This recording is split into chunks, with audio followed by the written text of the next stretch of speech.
Hi lovelies, welcome back to our channel. Let me hope this finds you well wherever you're watching from or listening from. In today's story, we are going to be looking at betrayal, and you will expect tears and all that stuff. So let's dive into our story. John was a farmer who lived deep in the villages. One day he met a beautiful girl while he went down to fetch water in the well. While he was there, he saw this beautiful girl called Maria, and she was heading towards the well. He looked at her with lust, and he thought to himself, if I win over her, that is all I want, just to stand and talk to her with confidence. Maria went to the well and fetched her water. After fetching her water, she carried her bucket and she was leaving. John decided to chip in. Hi, she answered. Hi, how are you? I'm good. And then they had a conversation. You look beautiful. Thank you. That was all for that day. John decided to go back to his work while Maria headed back home to her mommy's place. Maria was still a student and she used to go to a certain school that was near John's farm. So every day, John started noticing her and seeing her heading to some direction. But he wanted to find out which school does she go to. So one morning, John decided to follow her. But just not as in following her that someone would know you are following them. So he followed her slowly by slowly until Maria reached her school. When John saw the school, he was happy that the school was near his farm. He was like, oh, at least it's not a waste of a journey. I can just go straight to my farm. And since I know this is where she goes to school, I will at least be glad, or I will at least get time to see her every day. So, one evening while Maria was going back home, John stood on the way waiting. And when Maria approached, John said, hi, do you remember me? She was like, hi, yeah, I do. So you are the guy from the well. Yes, I'm that guy. So can I walk you home?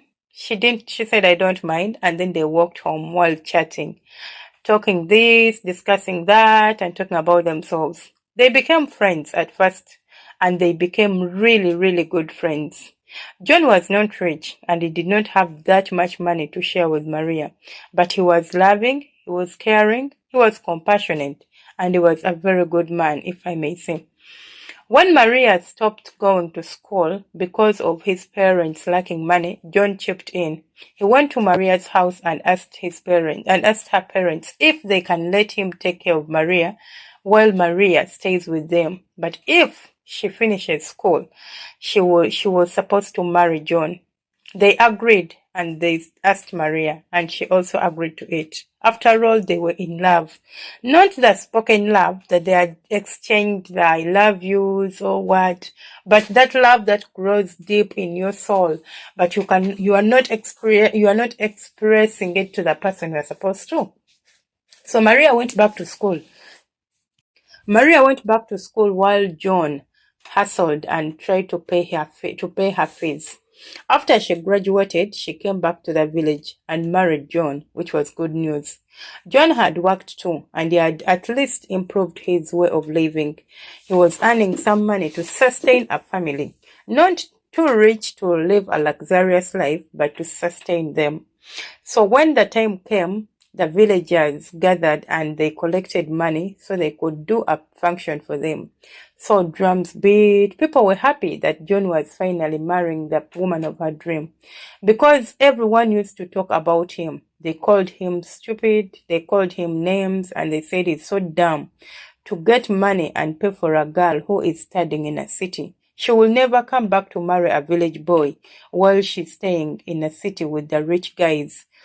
But he did not mind. He did not give them ear. He just stayed as he was until she came back. So this was one of John's happy days, and John married Maria. Things were working out well. They had their firstborn, and everyone was happy for them.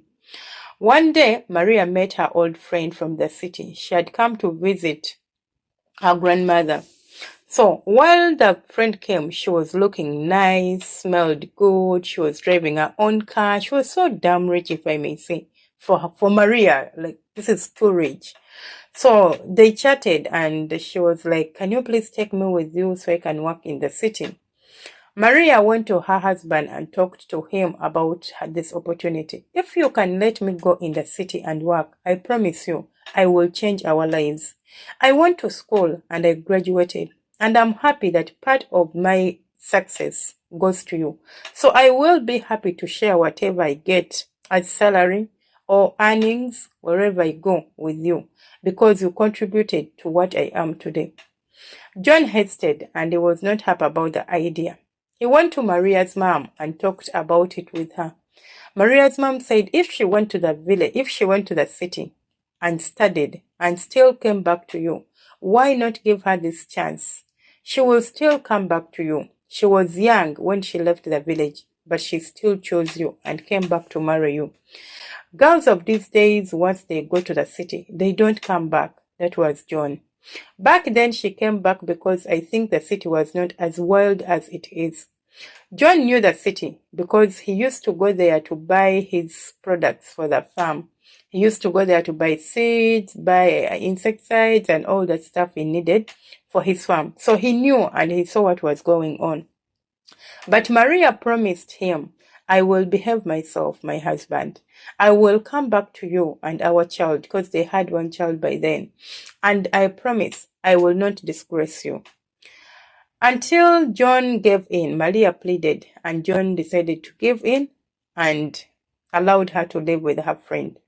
Maria's friend took her to the city, but what was in the city was another story to tell. When Maria reached the city was beaming. It was not the city she used to live in while she was still at the university. Things had changed. People were everywhere. People were drinking, people were getting wasted.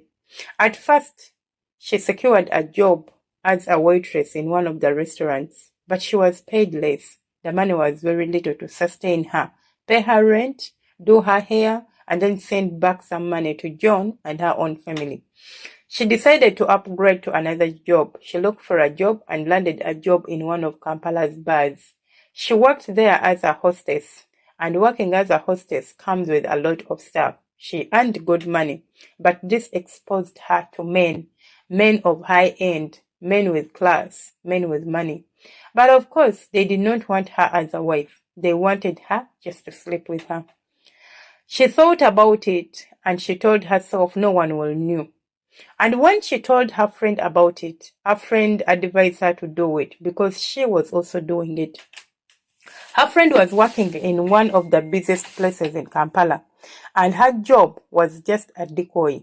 She told Maria how she earned her money, how she got that car. After Maria talking about it with her friend, she agreed also to enter the business. So she used to go work in a bar, but this was just a decoy. Her real job was prostitution. She would get money from people or from the big men who used to come to that bar and drink and get wasted. So she would go serve them for the night and she would get paid. One day, Johnny's friend, no, before we go there. So one day Johnny's friend came and saw Maria, but did not tell anything. Because when he reached the village to tell John, John was so happy that he was the first to tell his friend, you know, my wife left the village and went to the city, but she is supporting me indeed. I was hesitant to let her go, but now I do not regret that I gave her way to go to the city. I know one day she will come back and we settle. Our child goes to a good school. My life changed. I no longer work in the farm. I use workers there and she pays for them. I'm so glad that my wife remembered me. At least when she went there, she did not change. Johnny's friend was amazed and he just kept quiet, surprised and wondering how to break the news to John, because this was one of Maria's customers.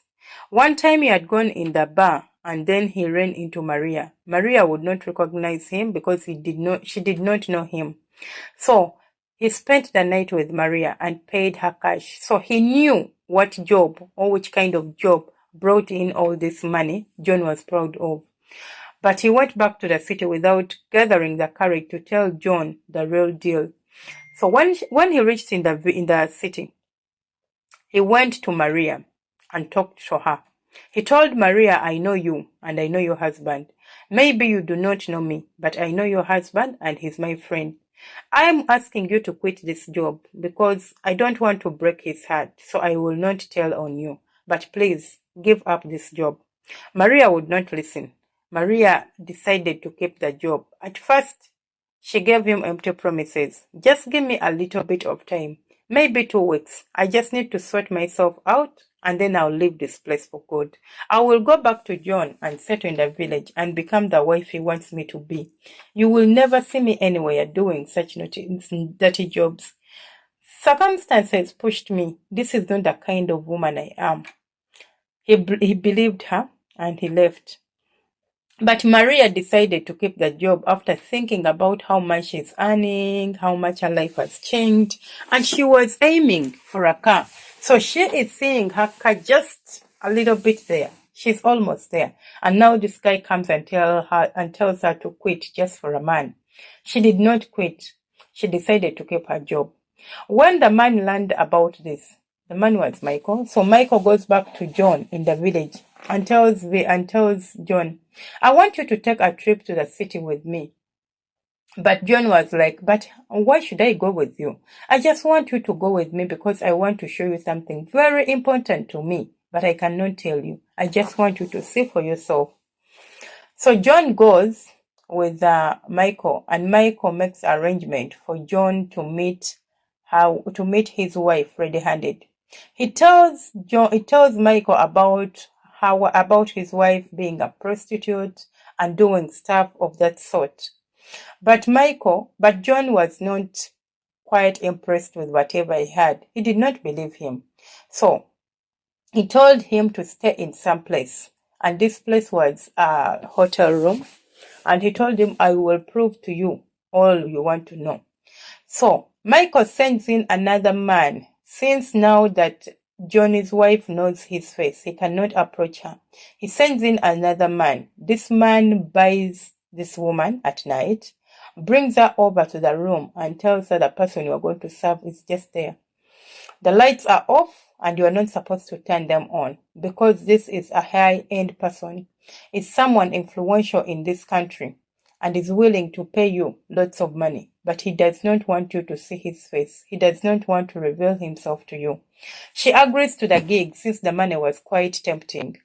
When she entered, she started doing her stuff. Goes out, goes to the washroom, then gets ready and comes in to serve her client. But while she started the job, John said stop. And then she heard the voice. Turns on the light and sees the husband. She was shocked. And instead of apologizing, she turned the tables on him. So this is what you came to do while I'm struggling and hustling. You're out there sleeping with women. John had to break down and cry. He could not gather any energy to talk about it. So this woman sprang out of the door and left. When Maria left, John gathered the courage and called Michael. I could not do it. I know, and now I believe you. My woman is no longer my woman. But what am I supposed to do? Because I love her so much. Michael told John, I just wanted you to know. I did not want you to contract any infections. AIDS is real. I did not want to see you dying while you are genuine, you are honest, and you are loyal to your wife. But this is what she became. This is what the city turned her into. John went back to the village and met with Maria's parents. First, he talked to Maria's mom because she was understanding and she would understand him. After they involved in Maria's father and they called Maria home. When Maria came home, she just demanded for a divorce. No sorries, no nothing. John was hurt. He cried all his heart out, but he said, at least I have a kid with her. My money did not go to waste. If this is what she has become, I cannot do anything about it. While Maria's parents talked to her to quit the job and come back to her husband because John was ready to take her back, Maria decided to just be mad and just talk to them. Anyhow, it's my life. You guys do not have a say in my life. I can do whatever I want to do with it. I do not want this man anymore. I want to live my life. They gave in and they left their daughter to do as she pleased. John signed the divorce papers and they separated. John went on with his life and Maria went back to the city. She partied. She went to parties, clubs to clubs. She stopped being a hostess and she just went sprang into that job straight ahead. She would do any kind of gigs that came along. She started doing drugs and she started wasting her life. She bought a car, that is what she wanted. She could ride this car and go to the village and bypass John, not even saying hi. She would reach her place and send her sibling to come pick up the daughter she had with John, take her, see her mom, and then bring her back to John. But one day, there was this good man who came looking for farmers who he can invest in. He wanted someone he can work with, someone who would grow organic stuff so he can ship it overseas. And John was this man who they really needed. So they collaborated with him and he started working with them.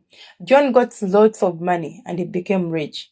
While Maria was in the city partying, he contracted a disease and he could not work anymore. It was an infection, thanks God it was not AIDS. But it broke her. It wasted her life.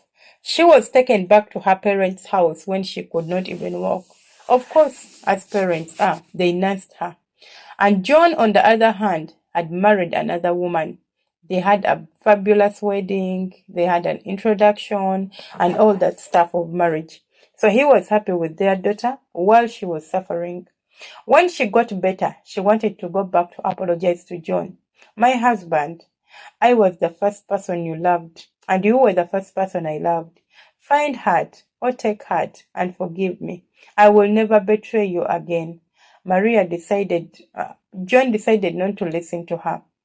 He just told her, "You're no longer my wife. You divorced me and you brought the papers to me to sign. Even when you were in wrong, I was ready to forgive. I was ready to let go of whatever I had learned about you. I was ready to pretend that I did not see anything because I loved you, but you did not love me. You threw away whatever we had and you tossed everything just for your enjoyment. Now you got what you want. I'm happy you did not contract AIDS. You can still rebuild your life. I'm now married and I'm happy where I am. I'm respected and I love my life and my woman. Do not disturb me again."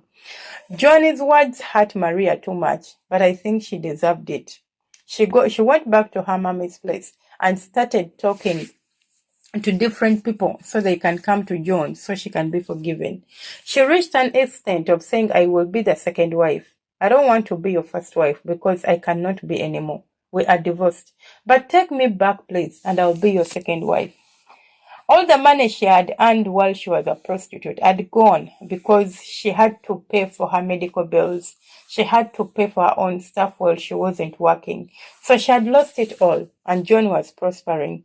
She cried her heart out, and she cried her eyes all red just because she wanted to be forgiven. But John would not forgive because he had already moved on. Maria stayed single in the village with her parents, just trying to rebuild her life, but she could not do that. She did not know what to do. And John stayed, on the other hand, happy with their daughter and her new wife, and his new wife. The new wife was so happy, and he was a good woman that he raised the baby properly. He'd cared for this baby as though it was hers. She loved the girl, that the girl forgot about her real mother. Maria reached a point when she would call for her daughter to go see her, and the girl declined. "No, you are not my mother.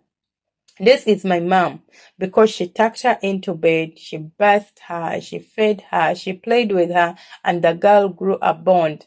She was missing that motherly love, I guess, and she found it in this woman that her father married. That is the end of our story. Thank you for being with us. I love you so much. Stay tuned and do not forget to subscribe for more stories. I love you. By the way, this is a true story. It's a true story. I repeat myself. It's not one of those copy stories I share. It's not one of those fantasies I share. This is a true story that happened and it is there. Maria is still living, although I've not used the real names of the characters I'm using. I changed them just so someone will not know them. Maria is still there and she does not have a husband till date, although she's still searching for the right one. You know, they say opportunity comes once to you. If it comes and someone, most especially when it comes to love, if someone loves you that much and you just play around with their feelings, you might never get that opportunity back again. Love you. Stay blessed.